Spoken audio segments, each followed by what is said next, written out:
Welcome to the GPX tutorial series. The language in this video has been translated using AI translation via HeyGen.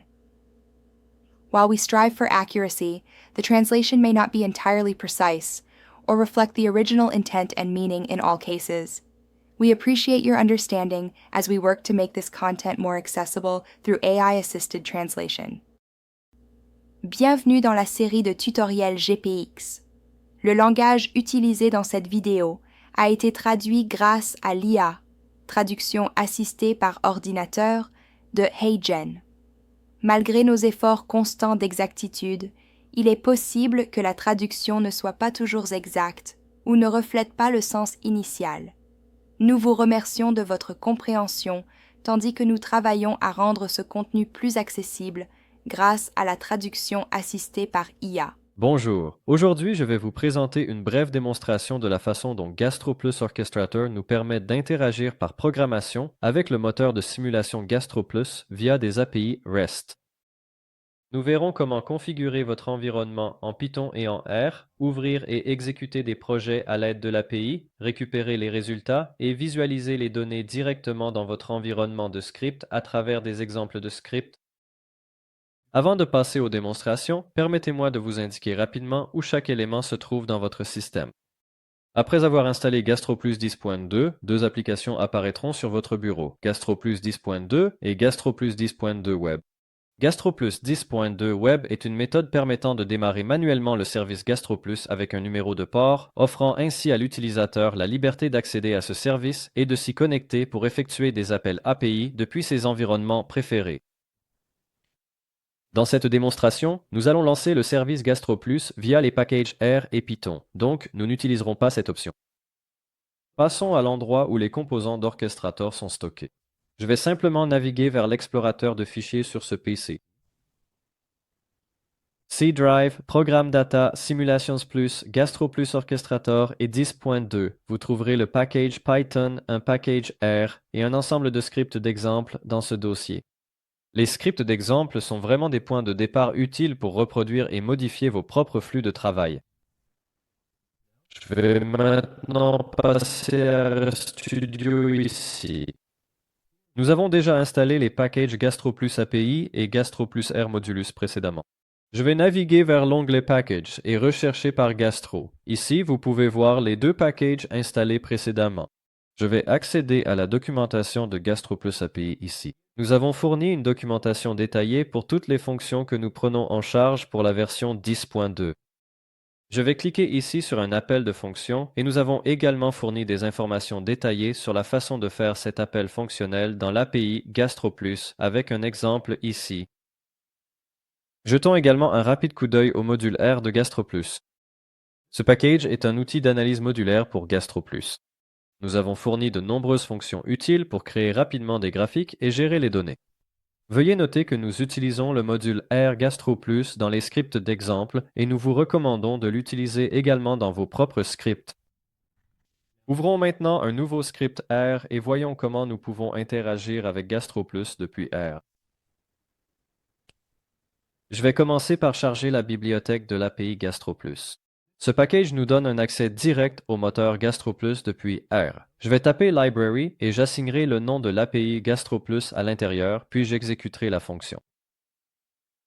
Ensuite, je vais établir une connexion avec le service local GPX, qui est le service API REST fonctionnant en arrière-plan. Je vais donc taper GPX Web Service comme nom de variable, puis j'assignerai ici la sortie de la fonction Start Service. Ici, je vais simplement définir l'argument verbose sur true afin d'obtenir les détails de l'initialisation du service, puis j'exécuterai cette fonction. Vous voyez que les détails de l'initialisation du service sont affichés dans la console avec le numéro de port, mais vous n'avez rien à faire avec ce numéro de port. Le package va tout gérer lui-même. Une fois connecté, nous pouvons ouvrir un projet GastroPlus de manière programmatique. Ici, j'ouvrirai un fichier de projet d'exemple appelé DemoProject.gp.project. J'utiliserai donc la fonction d'ouverture de projet et j'attribuerai les arguments du chemin du projet. Dans cet argument, je dois donc spécifier le chemin du projet.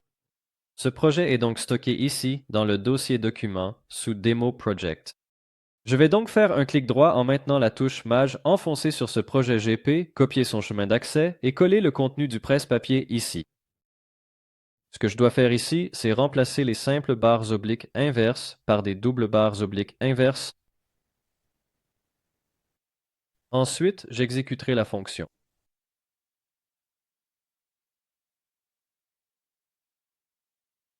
Le projet est maintenant ouvert avec succès dans le service. Ce que je peux faire avec ce projet, c'est vous montrer une fonction simple, donc obtenir des simulations. Lorsque j'exécute cette fonction, cela m'amène aux ressources de simulation dans l'inventaire. Vous pouvez voir qu'il n'y a qu'une seule simulation de mon côté pour l'instant. Une fois que vous avez terminé avec GastroPlus, vous pouvez arrêter le service avec la commande GPX Web Service $kill. Le service est maintenant arrêté en arrière-plan. Remarquez à quel point c'est simple. Il n'est pas nécessaire d'utiliser l'interface graphique si vous souhaitez automatiser les flux de travail. Ainsi, en seulement quelques lignes de code, nous avons connecté R à GastroPlus et chargé un projet prêt pour la simulation et une analyse plus approfondie. Jetons un œil à l'un des scripts d'exemple. Je vais naviguer jusqu'au dossier des scripts d'exemple et ouvrir les simulations par lot. Exécutez le fichier R Markdown. Ce script exécutera la simulation spécifiée et tracera la courbe CP en fonction du temps. Ces exemples sont structurés en petits blocs autonomes. Vous pouvez les exécuter de haut en bas. Je vais commencer par charger les packages. Nous utilisons GastroPlus pour communiquer avec le service Gastro et Tidyverse pour manipuler rapidement les données et réaliser des graphiques. Ensuite, nous définissons le répertoire de travail à l'endroit où se trouve ce fichier RMD. Ainsi, les chemins relatifs fonctionnent immédiatement. Ici, nous démarrons et nous connectons au service REST de GastroPlus. Ce bloc est l'endroit où vous personnalisez la démo pour vos études. Nous indiquons le fichier projet, spécifions le nom de la simulation et le nom de l'exécution, et nous attribuons également les identifiants des données observées. Nous ouvrons maintenant le projet, créons une exécution de simulation par lot, ajoutons nos simulations à cette exécution et la lançons entièrement de manière programmatique. Après la fin de l'exécution, ce bloc récupère les résultats tels que les clés de simulation et le résumé de la sortie de la simulation, qui contient les paramètres pharmacocinétiques. Ensuite, nous récupérons toutes les séries de concentration à partir des résultats de la simulation, extrayons les données de temps CP, puis obtenons également les détails des données observées à partir de l'inventaire.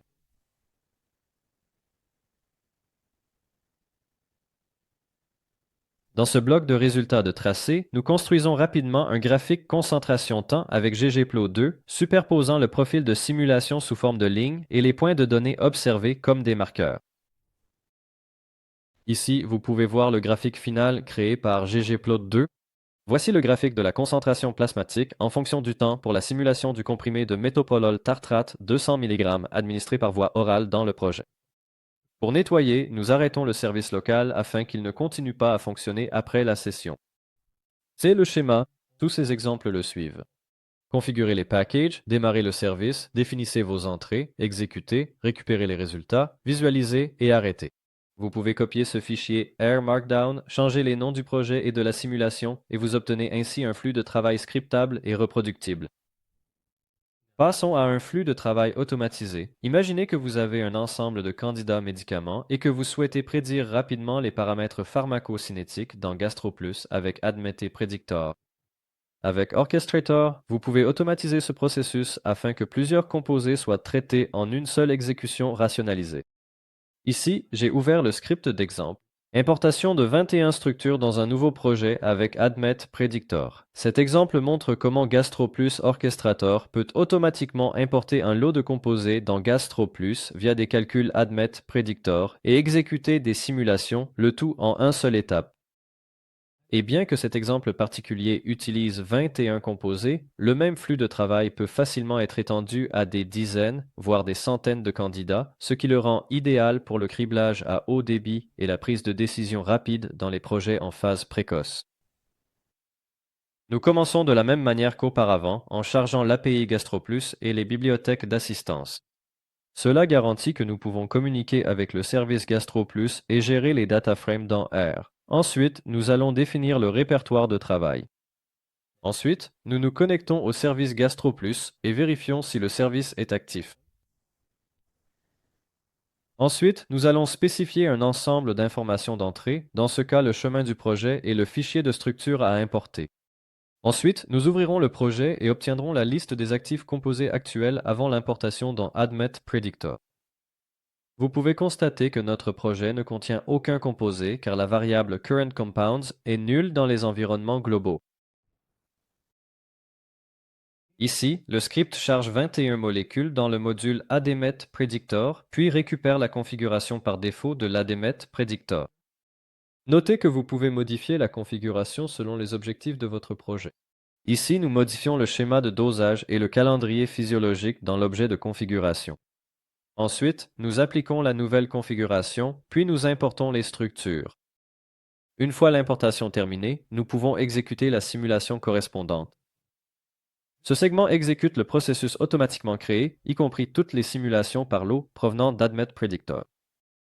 Ensuite, il récupère des résultats clés comme les données de concentration plasmatique selon le temps, qui peuvent être enregistrées ou tracées pour une analyse ultérieure. Les données sont stockées dans la variable d'importation de données en série AP. J'ouvre cette variable pour voir que toutes les données CP-temps sont stockées de façon organisée. Ici, je reviens au script et passe à la section suivante. Cette section trace les données fournies dans la section précédente. Vous avez la liberté d'appliquer n'importe quel type de graphique aux données. Ici, nous avons tracé la courbe du temps CP pour chaque composé importé via ADMET Predictor. Voici un autre exemple de visualisation qui vous permet de comparer vos composés en fonction des paramètres pharmacocinétiques. Comme vous pouvez le voir, ce flux de travail met en avant les capacités de haut débit de GastroPlus Orchestrator.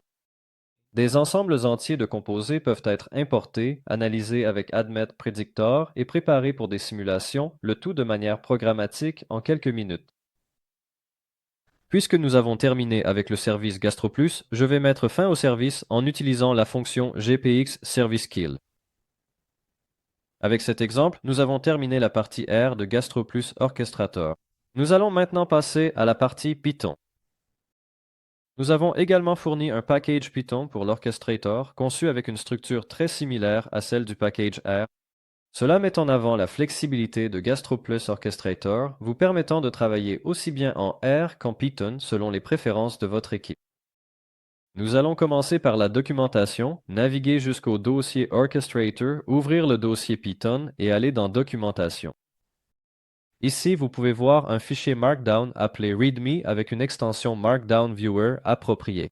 Dans Microsoft Edge ou Google Chrome, vous pouvez consulter et découvrir des informations détaillées sur le package Python. Ici, je l'ai ouvert dans Microsoft Edge et nous avons donné des informations détaillées comme dans le package R.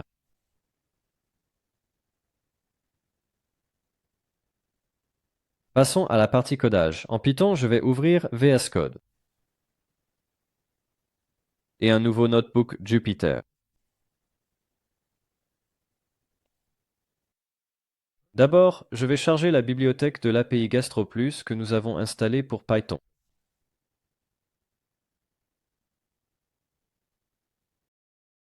Ensuite, j'établirai une connexion au service GPX et je configurerai le client GastroPlus.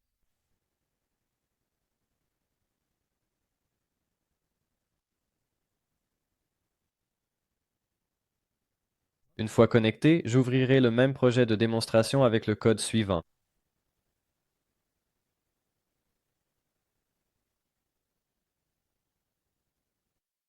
Remarquez comme cela ressemble au package R. Une fois que vous avez terminé, vous pouvez arrêter le service en utilisant gastroplusservice.terminate. Voyons maintenant un exemple de script Python pour exécuter une simulation par lot. Je vais naviguer vers le dossier GastroPlus Orchestrator. Je vais aller dans les scripts d'exemple Python et ici, j'ouvrirai le fichier Batch Simulation Run IPYNB. Nous commençons par importer le package API de GastroPlus et établir une connexion au service REST local. Cela fonctionne exactement comme dans R. Par défaut, le service se lance automatiquement, mais bien sûr, un numéro de port peut également être attribué par le service logique avec l'application web GastroPlus 10.2. Ici, je vais attribuer les variables de configuration liées à mon projet. Ensuite, j'ouvrirai le projet et exécuterai les simulations spécifiées via les exécutions. C'est presque identique à ce que nous venons de voir dans R, seule la syntaxe diffère. L'important, c'est que la logique d'automatisation reste la même. Ensuite, je reçois les clés d'itération et les sorties récapitulatives. Puis j'accède à toutes les séries de concentration pour cette simulation. Ensuite, je récupère les données de temps CP et les données observées. Comme dernière étape, je visualise les données simulées de temps CP. Ici, vous pouvez voir la courbe de temps CP tracée pour la simulation du comprimé PiO de tartrate de métoprolol 200 mg. En seulement quelques étapes, nous avons reproduit le même flux de travail sous Python: ouverture d'un projet, exécution d'une simulation et récupération des résultats. L'essentiel à retenir est que les interfaces R et Python offrent toutes deux la même puissance et la même flexibilité, ce qui vous permet d'intégrer GastroPlus dans l'environnement qui convient le mieux à votre flux de travail. Cela conclut la démonstration. Merci de votre attention et n'hésitez pas à nous contacter si vous avez des questions.